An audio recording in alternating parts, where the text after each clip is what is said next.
Welcome to Poets from the Neighborhood. I am VeerajaR.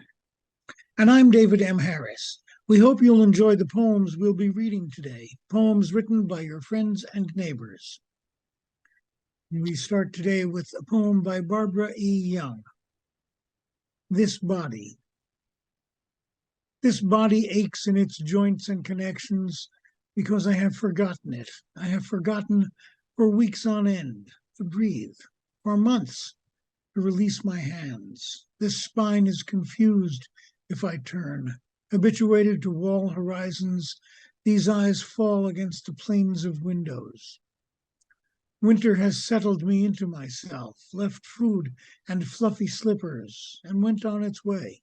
So I drowse through humming rooms, check the mail, drive in a dream to fetch more cereal.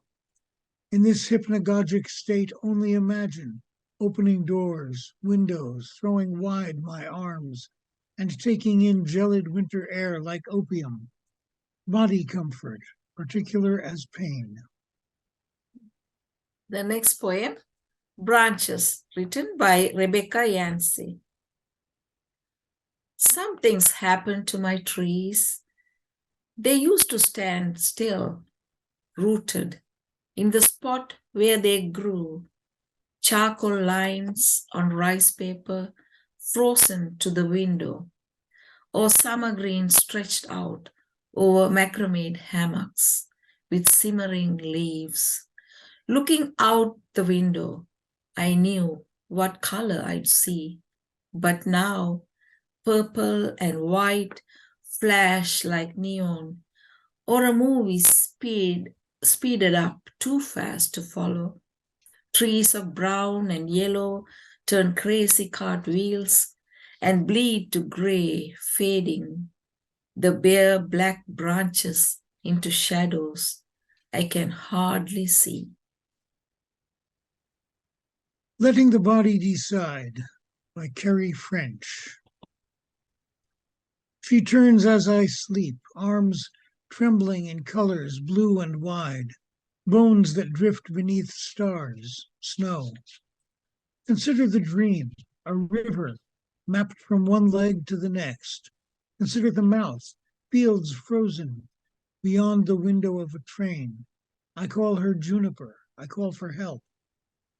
The weather pushes against us. Ice climbs through branches, and streets no longer wake. Consider her born.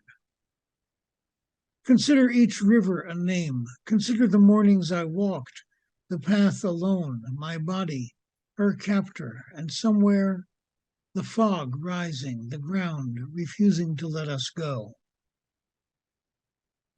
The next poem, Afternoon, written by S.R. Lee. Napping in the sun instead of writing or dreaming or planning supper. Two dogs on the wooden floor are warm. I am warm in my chair. The neighborhood is mostly quiet. Two distant roosters exchange comments occasionally. A nearby bird with a whir chirp sound reminds us that not everyone is asleep.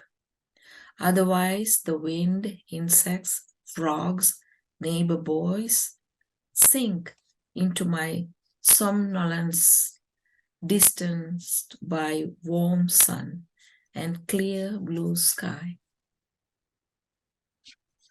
Now a poem of mine, Mark and Iseult.